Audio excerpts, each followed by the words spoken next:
우리들의 모든 삶을 다스려 주옵시며 말씀으로 말씀하시는 주님의 음성을 듣고 순종할 때 하나님의 축복이 우리의 삶 가운데 넘치도록 흘러넘칠 수 있도록 함께하여 주시옵소서.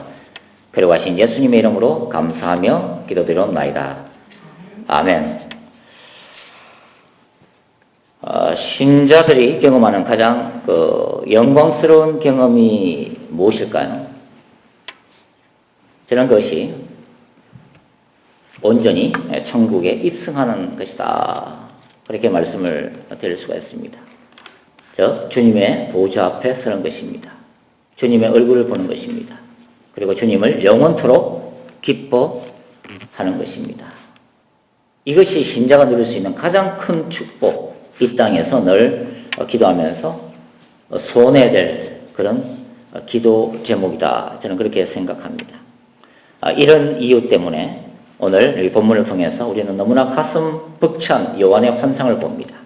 그것은 수많은 흐다 무리들이 주님의 보좌 앞에 서 있다고 하는 것입니다. 주님의 영광 앞에 서 있다고 하는 것입니다. 주님의 얼굴을 보고 있다고 하는 것입니다. 그래서 그 앞에서 성전가를 부르고 있다고 하는 것입니다. 이들이 아름다운 이유는 뭐냐면 이들이 피니싱 웰 했기 때문이에요. 끝까지 달려갔다는 것입니다. 끝까지 잘 달려가서 주님 앞에 서 있다 하는 것입니다. 왜냐하면 천국 가는 길이 좁은 문이기 때문에 그렇습니다. 천국 가는 길이 좁은 길이기 때문입니다. 이 땅의 모든 신자들이 피니싱 웰 할 수 있는 것은 아니에요. 많은 사람들이 중간에서 배도합니다. 믿음에서 떨어져 나갑니다. 타락합니다. 굉장히 두려운 일이 일어나고 있다고 하는 것입니다. 여러분 그 찰스 템플턴이라는 사람 아십니까? 빌리 그레함의 동력자로 이분들이 1949년도 바로 여기 LA 다운타운에서 첫 번째 전도 집회를 시작했습니다. 이 전도 집회를 기점으로 소위 빌리 그레함 크루세이더가 전 세계적인 사역으로 이제 확장되어지게 됩니다. 빌리 그레함과 함께 복음을 전했던 이 찰스 템플턴이라는 이분은 어떤 사람들은 오히려 빌리 그레함보다도 더 설교가 탁월했다고 평가받는 그런 사람이기도 해요. 나중에 교회를 개척해서 한 1200명 정도 교인이 몰려들기도 했습니다. 이분이 나중에 훗날에 책을 한 권 썼는데 그 책 제목이 뭔지 아세요? 하나님과의 작별, Farewell to God. 내가 기독교를 떠난 이유. 그것이 바로 찰스 템플턴이 걸어갔던 길이었습니다. 왜냐하면 초기 사역을 감당하면서 이 찰스 템플턴이 지금은 없어졌는데 당시에 그 시사 잡지에 라이프지라고 하는 게 있었어요. 그 라이프지에 사진 한 장이 게재됐는데 그 사진이 어떤 거냐면 아프리카에서 한 여인이 기근으로 추구하고 있는 어린 아이를 가슴에 품고 멍하니 먼 하늘을 바라보고 있는 라이프지의 표지의 한 사진이었습니다. 이 사진을 보는 순간 찰스 템플턴 마음속에 해가 들기 시작했습니다. 그렇게 사랑이 많으신 하나님이 살아계시다면 어찌 이 땅에서 이같이 비극적인 사건이 일어나야만 하는가? 과연 하나님은 살아계신가? 하는 회의론에 이제 빠져들기 시작한 거죠. 그 회의론을 견디지 못해서 찰스 템플턴은 믿음을 버렸습니다. 그리고 빌리 그레함에게 얘기를 했습니다. 당신도 이승을 찾으시오. 이승을 버리면 짐승과 같은 것입니다. 그때 이제 빌리 그레함이 굉장히 고민에 빠졌죠. 여하튼 빌리 그레함은 말씀 묵상하고 기도함으로써 자신의 삶을 주님 앞에 결단했다고 그런 얘기를 했습니다. 자, 그런데 세월이 흐르기 시작합니다. 이 빌리 그레함이 세계적인 복음 사역자로 이름을 날리기 시작합니다. 그러나 정확히 1950년대부터 빌리 그레함은 배도하기 시작했습니다. 결정적인 것은 뭐 그 안에도 많지만 빌리 그레함 크루세이드가 전 세계적인 사역으로 확장되면서 빌리 그레함은 카톨릭과 타협하기 시작합니다. 그래서 카톨릭이 그를 재정적으로 또 여러 가지 시스템으로 그 크루세이드를 전 세계적인 사역으로 키워주면서 이 빌리그람은 받아들여서는 안 되는 캐톨릭의 신앙, 종교 다원주의죠. 예수가 아니라도 모든 영혼이 구원받을 수 있다는 그 신학을 받아들이기 시작합니다. 여러분 제 말이 의심스러우면 나중에 유튜브에 들어가서 한번 검색을 해보세요. 빌리그람의 배도라는 제목으로. 특별히 1997년도 지금은 파산했지만 수정교회 로버트 슐러와의 인터뷰 장면을 보시면 빌리그람이 배도했다는 것을 확실하게 됩니다. 그럼 그 인터뷰에서 분명히 밝혔습니다. 예수를 모르는 사람일지라도 자기의 마음속에 뭔가 필요한 절실한 그 뭔가를 추구하게 되면 우리는 다 함께 천국에 있게 될 것입니다. 저는 오직 예수만으로 구원받는다는 그것을 이미 버렸습니다. 하나님은 모든 사람을 사랑하시기 때문에 그것이 이슬람교도든 힌두교도든 아니면 예수를 모르는 사람이든 주님은 그들을 사랑하시고 구원하시기를 원하시기 때문에 우리는 어떤 신을 믿든지 다 함께 천국에 있게 될 것입니다. 종교다원주의 신학이에요. 혹자는 이 빌리그리암의 그 40년의 그 사역을 추적하면서 빌리그람이 배도한 게 아니라 초창기부터 그는 이미 카톨릭의 앞잡이로서 개신교를 무너뜨리는 그 역할을 감당했다라고 얘기하자면 저는 잘 모르겠어요. 여하튼 간에 배도한 것만은 사실입니다. 최근 나와 있는 자료로는 이 빌리그람의 이름이 프리메이슨 최고위 33도 리스트에 올라 있는 것은 확인할 수가 있습니다. 이런 프리메이슨이 뭔지 아세요? 캐톨릭의 예수회의 중추적인 역할을 감당하고 있는 비밀 조직입니다. 혹자는 사탄을 섬기는 조직이라고 해요. 그 프리메이슨의 최고위 리스트에 빌리그람의 이름이 있는 것을 발견할 수가 있습니다. 로버트 슐러의 이름도 거기에 있다 하는 것입니다. 삶이 이끌어가는 교회 리그 워렌, 복음주의 지도자라고 불리는 리그 워렌에 대해서도 말이 많습니다. 리그 워렌이 교회를 어떻게 키웠던 그가 복음주의를 어떻게 리드하고 있던 간에 관계없이 최근에 리그 워렌이 외치고 있는 것은 크리슬람 운동입니다. 크리슬람 운동이 뭐냐면 크리스티애니티와 이슬람을 합친 거예요. 그래서 이슬람과의 연합운동을 리그 워렌이 리더로서 섬기고 있다는 것은 숨길 수 없는 사실입니다. 그는 이미 그 문서에 서명을 했습니다. 이슬람 지도자들과 함께 이제 사역을 함께 해나갑니다. 그 정신은 뭐냐면 이슬람의 알라나 기독교의 하나님을 동일한 하나님으로 보는 데서 시작합니다. 무슨 일이 일어나고 있을까요? 여러분 존 메가더 목사님을 아시죠? 벨리에 있는 그레이스 커뮤니티 채플에 복음 중에 복음, 이 존 메가더 목사님의 책은 그 복음의 진수를 보여주는 탁월한 저술가로 유명해요. 이 존 메가더 목사님은 예수 그리스도 앞에 헌신되어 있는 분이에요. 그리고 복음에 대해서 교회 앞에서 외쳐야 될 그 복음에 대해서 굉장히 강력하게 진리를 선포하시는 분입니다. 그런데 이 존 메가더 목사님도 한편으로는 복음을 외치면서도 성령의 은사들을 부인하면서 강하게 비판하기 시작했습니다. 무슨 일이 일어나고 있을까요? 복음, 말씀만을 강조하면서 그러나 극단적으로 성령께서 일으키시는 여러 가지 사역들, 기사와 표적들을 사탄의 짓으로 공격하면서 강하게 비판하고 있다고 하는 것입니다. 한쪽에는 말씀을 포기하고 극단적 신비주의에 빠져서 하나님의 말씀을 무너뜨리는 자들이 있는가 반면에 또 이런 일들도 있다 하는 것입니다. 자, 메가더 목사님이 성령의 근심을 사지 않기를 간절히 바랍니다. 이런 일들이 우리 이 시대에 일어나고 있다는 것입니다. 많은 사람들이 타락하고 많은 사람들이 배도하고 있다고 하는 것입니다. 많은 분들이 넘어지는 소리를 우리는 듣고 있다 하는 거죠. 저와 여러분은 어떨까요? 이 시대는 영적 혼란과 미혹의 시대입니다. 어떤 분들이 이렇게 얘기합니다. 여러분, 이것이 천국 가는 길입니다. 제가 가르치는 이 말씀만이 여러분들을 천국으로 인도할 수 있습니다. 또 다른 분들 얘기합니다. 여러분, 그 길로 가면 지옥입니다. 그렇게 하면 안 된다니까요. 그렇게 하면 지옥에 빠진다니까요. 그렇게 얘기합니다. 누가 진리고 누가 미혹된 것일까요? 이단들도 서로 자기들끼리 이단이라고 얘기합니다. 왜 그럴까요? 이 시대는 흑백의 논리가 아니라 흑과 백이 섞여 있기 때문입니다. 진리와 거짓이 함께 믹스가 되기 때문에 그것을 분별해낼 수 없다 하는 거죠. 복음서에 보시면 영적 바리새인에 대해서 주님 하신 말씀이 있어요. 이 바리새인들은 자신들도 천국에 들어가지 않을 뿐 아니라 천국에 들어가고자 하는 사람도 천국 못 들어가도록 막는다. 자신들도 못 들어가고 다른 사람도 천국에 못 들어가도록 막는도다. 그렇게 예수님은 비판을 하셨다는 것입니다.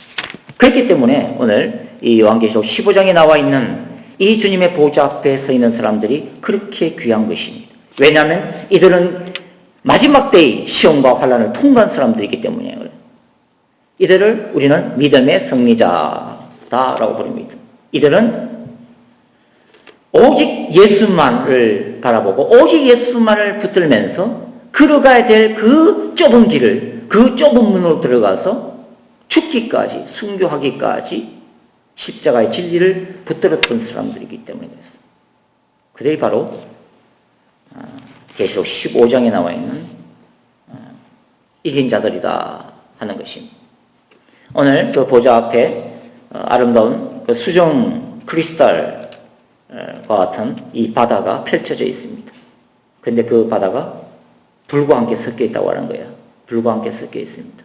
왜냐하면 적그리스도의 세계 정부 시대를 지나면서 이들은 다 순교당하고 이제 마지막 세상을 향한 심판, 소위 7번째 나팔 재앙, 7개의 대접 재앙으로 이루어져 있는 마지막 재앙을 앞두고 있기 때문입니다.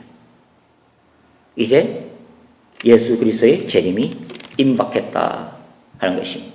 저는 계시록 15장의 이 이긴 자들, 그리스도의 초림부터 재림 직전까지 순교자든 순교하지 않았던 믿음으로 승리한 모든 신자들에 대한 종말론적인 모델이라고 저는 생각합니다. 바로 이 사람들이 저와 여러분인 것입니다. 주님의 재림을 준비하는 신자들이 깊이 묵상해야 될 필요가 있는 요한의 마지막 환상이다 하는 것입니다. 저와 여러분이 바로 이 사람들 가운데 서야 하기 때문에 언젠가는 저와 여러분도 인생의 시험을 이기고 주님의 보좌 앞에 서 있어야 하기 때문에 이 본문이 우리에게 많은 얘기들을 해주고 있다 하는 것입니다. 여러분, 요한계시록 15장은 출애굽기 15장과 마주보고 있습니다. 그 출애굽기 15장의 얘기는 모세의 노래가 울려 퍼지는데 하나님이 홍해를 가르시고 이스라엘 백성들이 그 홍해 바다를 마른 땅같이 걷는 다음에 그 하나님이 행하신 그 놀라운 구원의 역사 앞에서 막 찬양하기 시작하는 거예요. 그게 출애굽기 15장에 나오는 모세의 노래입니다. 모세의 노래. 이걸 바다의 노래라고도 부르는데 이 노래는 이스라엘을 구원하신 하나님이 행하신 그 거룩한 전쟁에 대한 승리케 하신 그 하나님에 대한 성전가입니다. 그래서 출애굽기 15장과 계시록 15장 보면 굉장히 내용이 비슷해요. 찬양가가 굉장히 비슷해요. 출애굽기 15장을 보시면 이렇게 찬양합니다. 여호와여, 신중에 주와 같은 자가 누구니까? 주와 같이 거룩함으로 영광스러우며 찬송할 만한 위엄이 있으며 기이한 일을 행하는 자가 누구니까? 오늘 본문도 똑같이 거의 비슷하게 그렇게 찬양을 합니다. 자, 3절과 4절 보시면 하나님의 종 모세의 노래, 어린 양의 노래를 불러가로되 주 하나님 곧 전능하신 이시여 하시는 일이 크고 기이하시도다. 만국의 왕이시여 주의 길이 어렵고 참되시도다. 주여 누가 주의 이름을 두려워하지 아니하며 영화롭게 하지 아니하오리까? 오직 주만 거룩하시니라. 똑같은 찬양이에요. 똑같은 찬양. 여러분, 출애굽기 15장의 내용은 이 찬양은 크게 두 가지인데 하나님을 전쟁에 능하신 용사래요. He is a holy warrior. 거룩하신 전사이십니다. 하나님은. 또 한 가지는 뭐냐면 You are our king. 하나님은 왕이십니다. 라는 찬양이에요. 하나님은 이스라엘을 위하여 이스라엘 대적과 싸우시는 전쟁하시는 하나님, 그리고 하나님의 택하신 이스라엘 백성들을 영원한 기업, 즉각불이 흐르는 가나안 땅으로 그 기업으로 인도하시는 목자와 같은 우리를 다스리시는 킹, 연왕 왕 되신 하나님을 찬양하고 있다는 거예요. 그러면서 이 홍해 바다는 나중에 여러분들이 시편 77편이나 시편 74편들 읽어보면 이 홍해 바다가 뭐로 묘사되냐면 바다에 있는 용, 괴물, 리오 야단을 무찌르는 영적 전쟁으로 해석이 되고 있다고 하는 것입니다. 이사야 27장 1절 제가 한번 읽어드릴게요. 이렇게 기록하고 있어요. 그날에 여호와께서 그 견고하고 크고 강한 칼로 날랜 뱀 리오 야단, 곧 꼬불꼬불한 뱀 리오 야단을 불하시며 바다에 있는 용을 죽이시리라. 마지막 때에 주님의 재림의 날에 주님은 바다에 있는 용을 죽이시겠대요. 그 용이 뭐예요? 바로 계시록 13장에서 바다에서 나오는 열불 달린 짐승이라고 하는 거예요. 그리고 그의 배후에 있는 사단, 용, 옛뱀, 마귀라고 하는 거예요. 그러니까 이 출애굽 사건은 뭐냐면 바로의 권세로부터 이스라엘 백성들을 구원해낸 사건이에요. 그러면 요한계시록 15장의 사건은 뭐냐? 적 그리스도의 권세로부터 하나님의 백성들을 구원해낸 사건이에요. 그래서 출애굽 15장과 요한계시록 15장이 신구약에서 마주보고 있는 것입니다. 출애굽 15장은 구약에서 이스라엘 백성들을 구원했던 그 하나님에 대한 찬양, 요한계시록 15장은 마지막 때 적 그리스도의 세계 정부에서 순교하기까지 믿음을 지킨 그 백성들이 장차 주님의 보좌 앞에서 주님을 뜨겁게 찬양하는 하늘의 성전가다 하는 것입니다. 여러분, 구원은 어떻게 이루어질까요? 구원은 하나님의 은혜로 이루어지는 것입니다. 하나님의 은혜로 이루어져요. 저는 이 구원이 완성되는 것을 믿음에서 승리하는 것으로 해석을 합니다.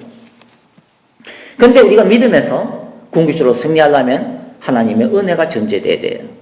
즉 승리케 하시는 주님이 우리를 붙들으려면 우리는 결코 이 영적 투쟁에서 믿음의 싸움에서 승리할 수가 없다 하는 것입니다. 여러분, 출애굽기 14장을 보시면 그 홍해 바다 앞에서 이스라엘 백성들이 절망을 한단 말이에요. 그럴 때 모세가 나서서 이렇게 얘기합니다. 너희는 두려워 말고 가만히 있어서 여호와께서 오늘날 너희를 위하여 행하시는 구원을 보라.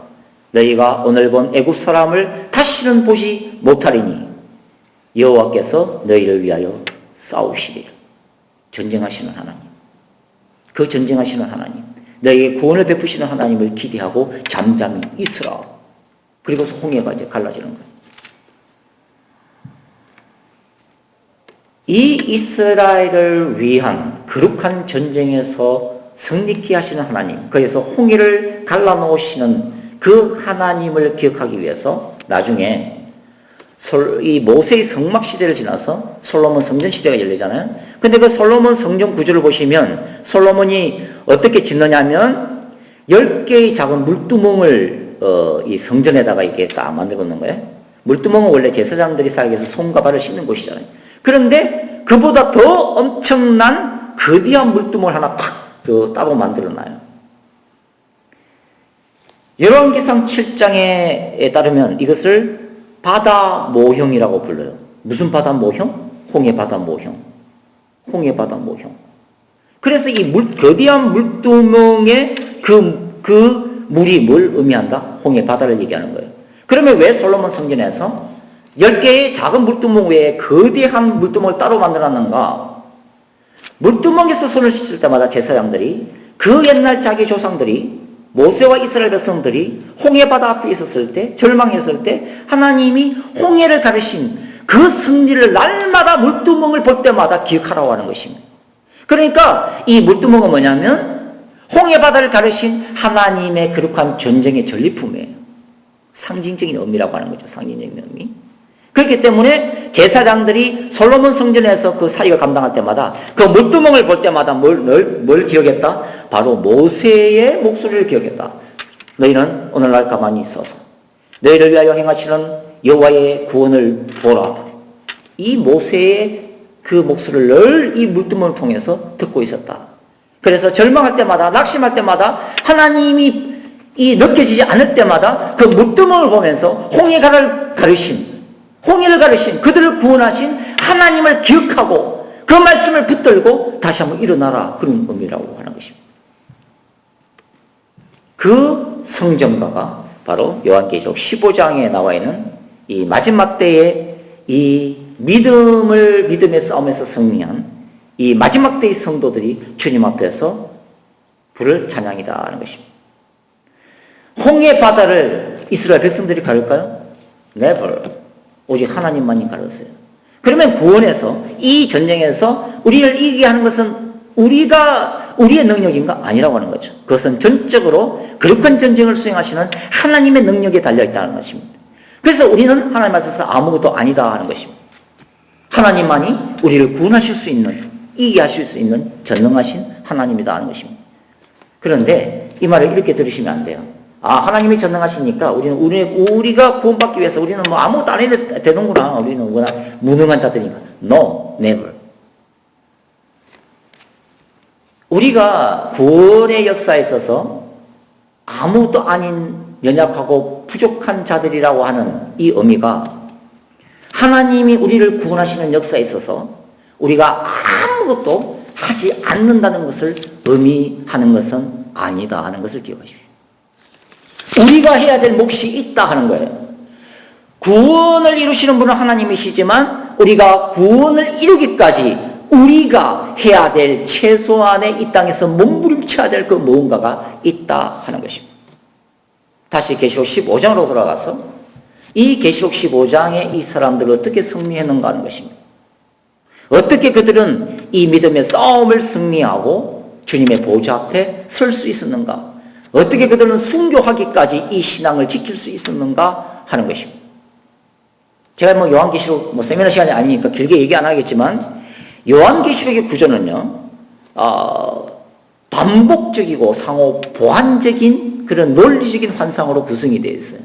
그러니까 어떤 환상이 보일 때 그 환상을 하나님이 요한으로 하여금 추가적으로 구체적으로 보여주시는 환상들이 반복되어 있다 하는 것입니다. 단순한 시간순이 아니라고 하는 것입니다. 이 계시록 14장과 15장의 얘기들은 계시록 13장을 중심으로 움직입니다.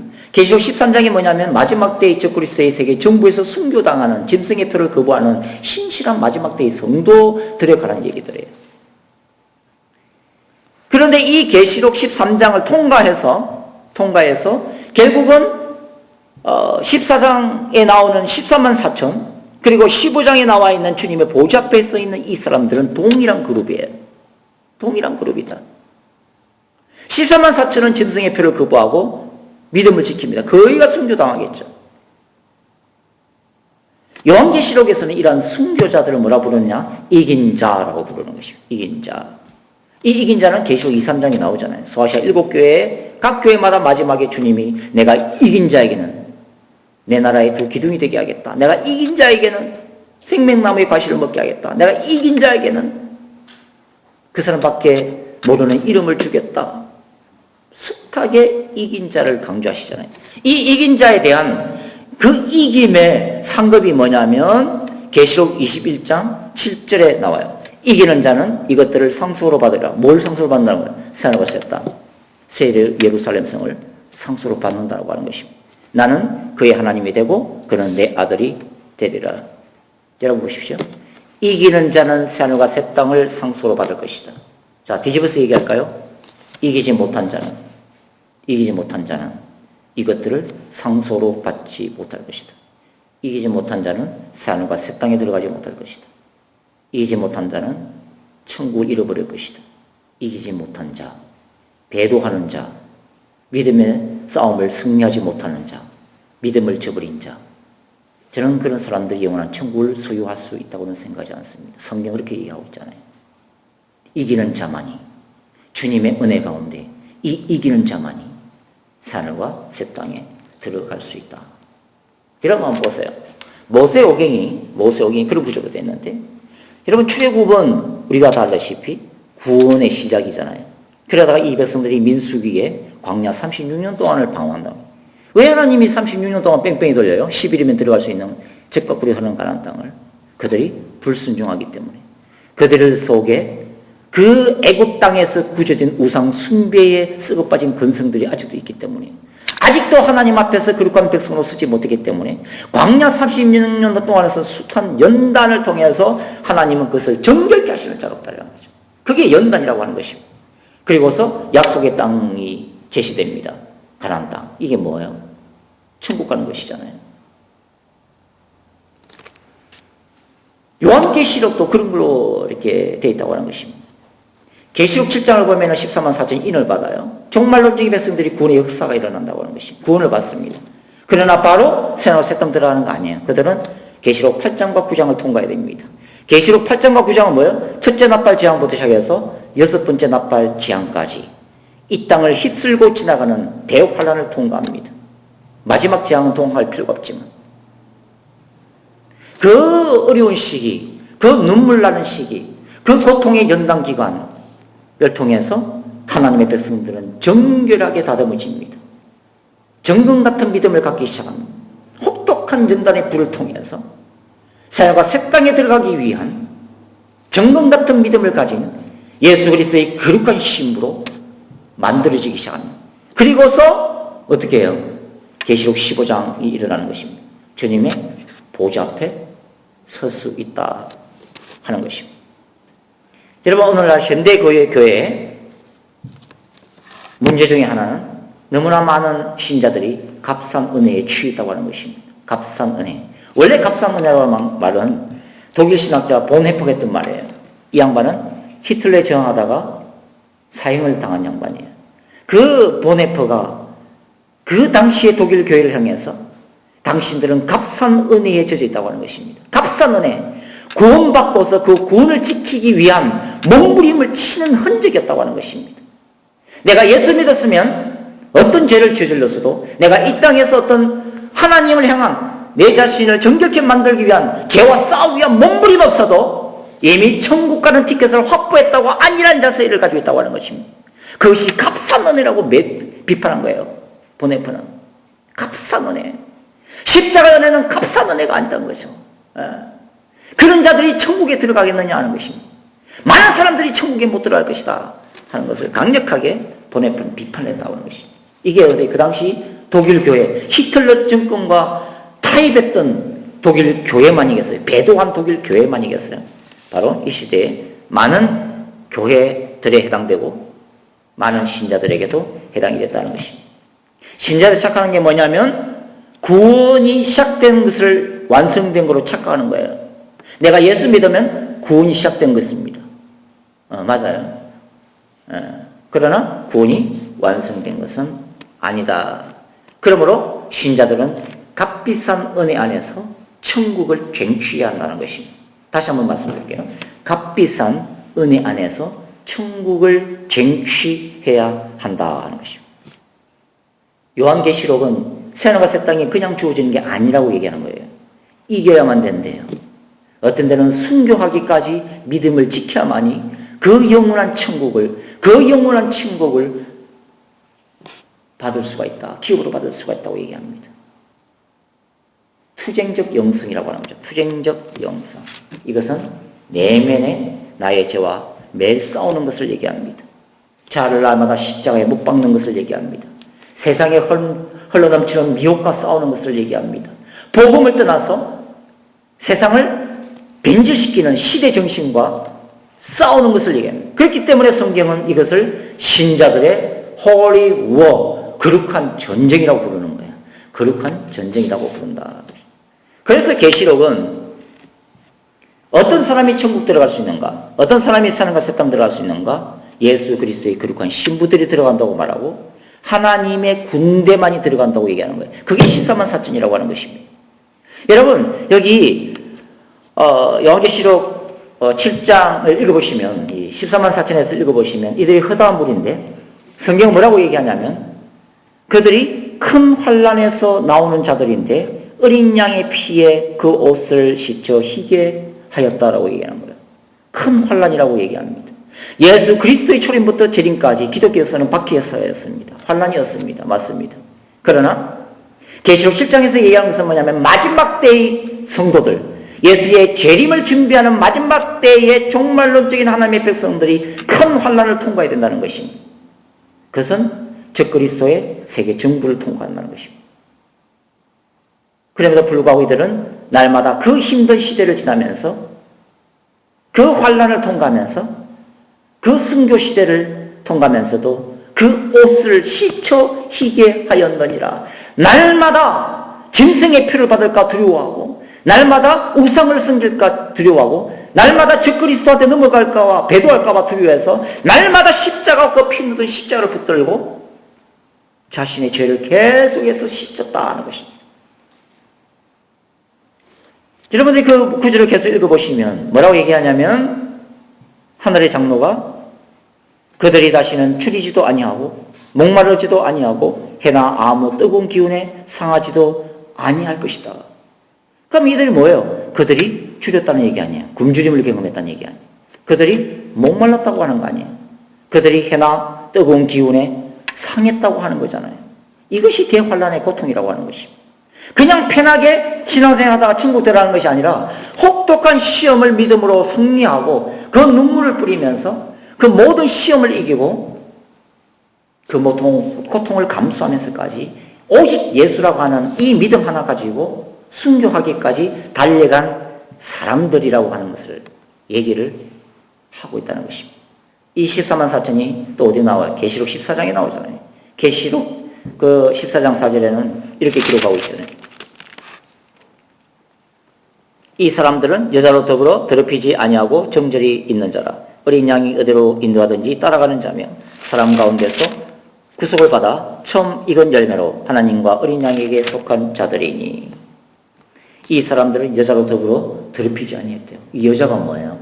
그냥 여자예요? 아니에요. 계시록 17장 18장에 나오는 엄녀를 얘기합니다. 엄녀 바벨론, 더러운 여자예요.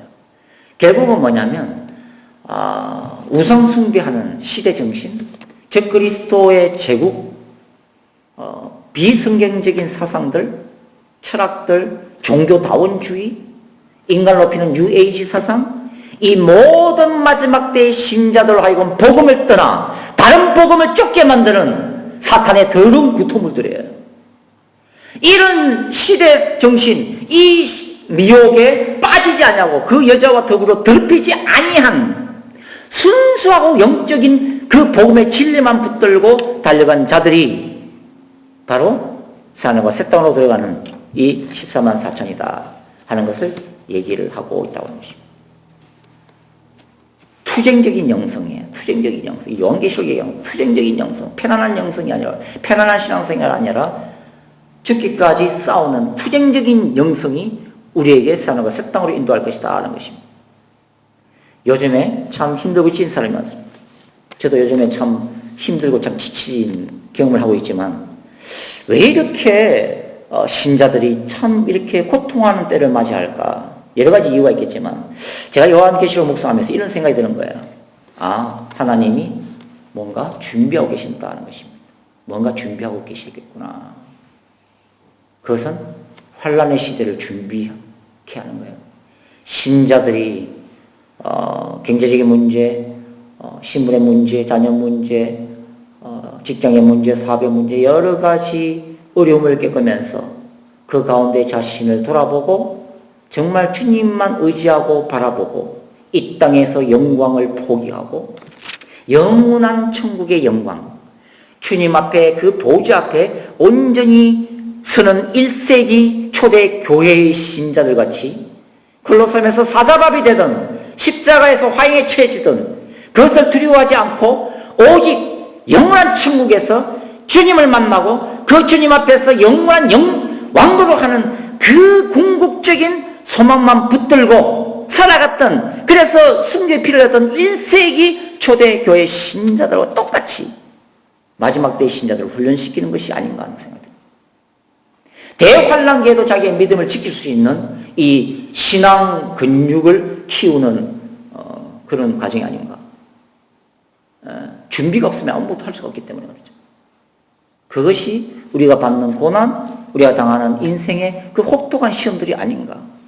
오직 예수만을 의지하고 예수만을 사랑할 수 있는 순결한 신부, 그러면서 오직 믿음으로 세상의 것들과 싸워 이길 수 있는 강한 하나님의 군대로 우리를 만드는 것이 아닌가, 그런 생각입니다. 자, 끝으로 우리 히브리서 12장의 1, 2절 이 보면서 제가 참 많은 은혜를 받았는데 이렇게 기록하고 있어요. 이러므로 우리에게 구름같이 둘러싼 허다한 정인들이 있으니 모든 무거운 것과 얽매이기 쉬운 죄를 벗어버리고 인내로서 우리 앞에 당한 경주를 하며 믿음의 주요 또 온전케 하시는 이인 예수를 바라보자. 그는 그 앞에 있는 기쁨을 위하여 십자가를 참으사 부끄러움을 개의치 아니하시더니 하늘의 보호자 우편에 앉으셨느니라. 허다한 증인들이 있대요. 아브람도 있었고 모세도 있고 엘리야도 있고 세례 요한도 있고 그 수많은 허다한 증인들이 하늘나라에서 우리 마지막 때의 이 세대를 보고 있다고 하는 것입니다. 이 세대가 너무나 힘들고 고통스러운 시대를 통과하겠지만 그럼에도 불구하고 히브리스 기자는 뭐냐면 무거운 죄를 벗어버리래요. 날마다 주님 앞에 회개하래요. 이 죄악이 우리를 넘어뜨리는 가장 근본적인 원인이기 때문에 날마다 이 죄를 회개하면서 벗어버리래요. 그러면서 인내로서 우리 앞에 당한 경주를 달려가라는 것입니다. 인내로서 참고 인내하고 참고 인내하면서 이 경주에서 하늘나라의 그 보좌 앞에 서기 위한 이 힘겨운 이 경주를 달려가래요. 그런데 그 경주를 어떻게 이길 수 있냐? 어떻게 이겨요? 히브리서자는 온전하게 하시는 인 예수를 바라보자. 할렐루야. 우리의 힘으로 못 이기니까 인생에서 모든 시험을 겪으신 예수님만 바라보면서 오직 예수님만 바라보고 힘들 때마다 예수님의 이름을 부르고 그분을 의지하면서 온전케 하시는 예수 그리스도에게만 초점을 맞추고 예수님을 바라보면서 달려가라는 것입니다. 왜냐하면 예수는 그 앞에 있는 기쁨을 위하여 그분이 십자가에 당하는 그 고통, 그 고난 가운데서도 그분에게는 기쁨이 있었대요. 무슨 기쁨이냐? 십자가를 참고 이 부끄러움을 개의치 아니하면 어떻게 된다? 하나님 보호자 우편에 앉으시기 때문에 십자가의 고난을 지나면 그분은 죽음에서 부활하실 것이고 영원한 하나님 우편에 앉는 그 영광을 누리기 때문에 주님도 그 십자가의 극한 고통을 참으셨다는 거죠. 바로 예수 그리스도가 우리의 믿음의 본이기 때문에 예수님처럼 이 고난을 지나서 영원한 주님의 보좌 앞에 서는 그 영광을 바라보면서 주님처럼 이 십자가를 참고 지고 가라 하는 것입니다. 여러분, 이 시대는 이제 마지막 때로 진입하고 있습니다. 요한계시록 그것을 얘기하고 있는데 12장 17절 마지막 구절, 용이 여자에게 분노하여 들어가서 그 여자의 남은 자손 곧 하나님의 계명을 지키며 예수의 증거를 가진 자들로 더불어 싸우려고 바다 모래 위에 섰더라. 마지막 발악을 하기 위해서 용이 바닷가에 서 있대요. 그리고 여자의 남은 후손, 이 마지막 때의 신실한 하나님의 백성들을 공격하기 위해서 바다 모래 위에 서서 13장 1절 그의 아들을 부른대요. 바로 적그리스도입니다. 바다에서 나오는 짐승을 부른대요. 마지막 때의 신자들을 박멸하기 위해서 사단은 준비를 하고 있다고 하는 것입니다. 그러면 우리는 사단과 싸울 준비를 하고 있는가 하는 것입니다. 이 마지막 때 우리는 우리의 믿음을 지킬 준비를 하고 있는가 하는 것입니다. 세상에 넘쳐나는 이 배도의 역사를 보면서 수많은 유명한 종들이 다 넘어지고 세상과 타협하고 종교다원주의에 빠지고 성적으로 타락하고 감옥에 갇히고 세상에 부끄러움이 되는 목사들이 배도하는 이 시대를 보면서 우리는 이 마지막 때에 싸울 준비가 되어 있는가, 내 믿음을 지킬 준비가 되어 있는가, 그리고 다가오는 환란의 날들을 우리는 준비하고 있는가, 적그리스도의 시대를 이 마지막 때의 신자들은 준비하고 있는가. 그래서 그 싸움을 이기고 주님 앞에 그 주님의 보좌 앞에 설 준비를 하고 있는가.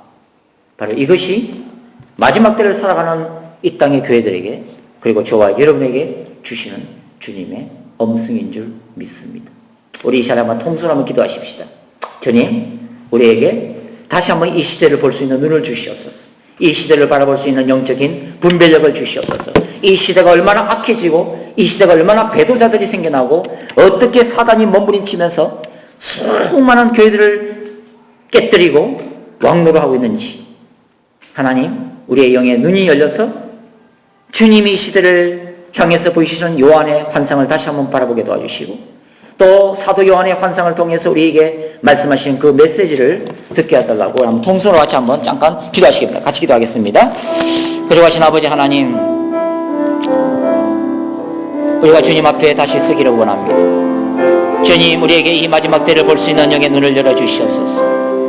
오, 재림하시는 주님의 발자국 소리를 들을 수 있게 도와주시옵소서. 이 세상이 얼마나 험악해져 가고 동성애와 종교다원주의와 뉴에이지 사상들이 기독교의 복음을 회파시키며 수많은 종들로 통해서 많은 영혼을 미혹하며 쉽게 천국 갈 수 있다고 착각하는 많은 교인들이 지옥으로 떨어지며 하나님 우리에게 말씀하여 주시옵소서. 주님의 거룩한 신부로 준비될 수 있게 도와주시고 하나님의 강력한 군대로 일어설 수 있도록 하나님 역사하여 주시옵소서. 오직 주님만이 부족한 우리를 통해서 영광 거두어 주옵시고 하나님의 역사를 바라볼 수 있도록 주님 축복하여 주시옵소서. 축복하여 주시옵소서. 축복하여 주시옵소서.